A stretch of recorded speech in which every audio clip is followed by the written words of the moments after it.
WTWO Sports with Omar Tello.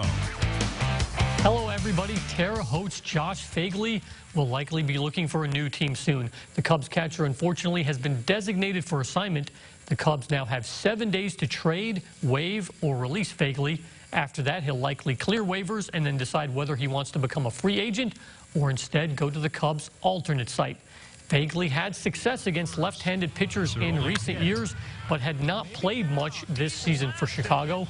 The move is a result of the Cubs acquiring Jose Martinez from the Tampa Bay Rays.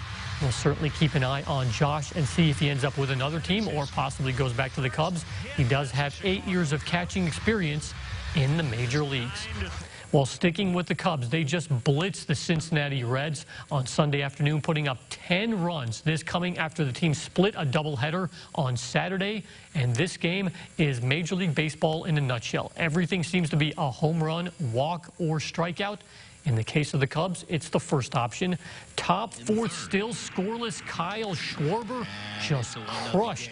It was measured at 428 feet, and the Cubs take a 1-0 lead. 2 batters later, Jason Hayward gets in on the fun, 387 feet, his 4th of the year. 2-0 there. In the 5th, Ian Happ with a man on, and he'll bring him in.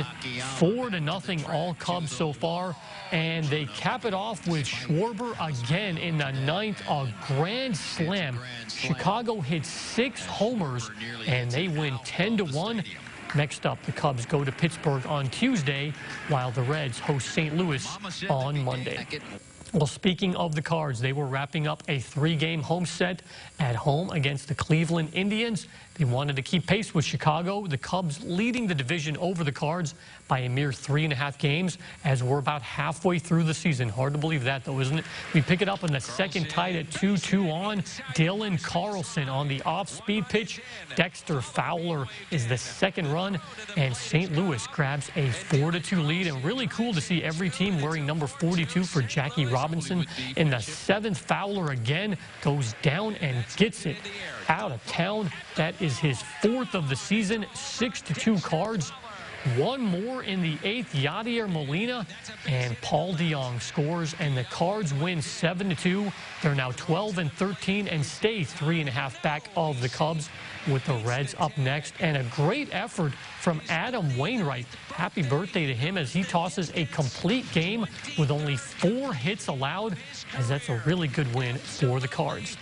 Well, staying near St. Louis, the IndyCar Series with a doubleheader weekend in the Gateway City. Scott Dixon held off Takuma Sato on Saturday in a reverse of the Indy 500 finish. But you know who's good on the short ovals? The guy behind me, Joseph Newgarden, who was looking to close in on Dixon's lead in the championship points. And this was the moment that decided the race. Pato O'Ward and Newgarden pit at the same time. Who would get to the line first off pit row? Here comes Newgarden from the left, and he just edges the rookie back to the track. And the order stayed the same after that. A late race caution means the ending is locked in, just like the Indy 500. And Newgarden wins at Gateway, his 2nd win of the year. Also a victor at Iowa's Race 2 in July. Pato O'Ward looks like he might just be a matter of time until he secures his first victory. Who else was in the top 5?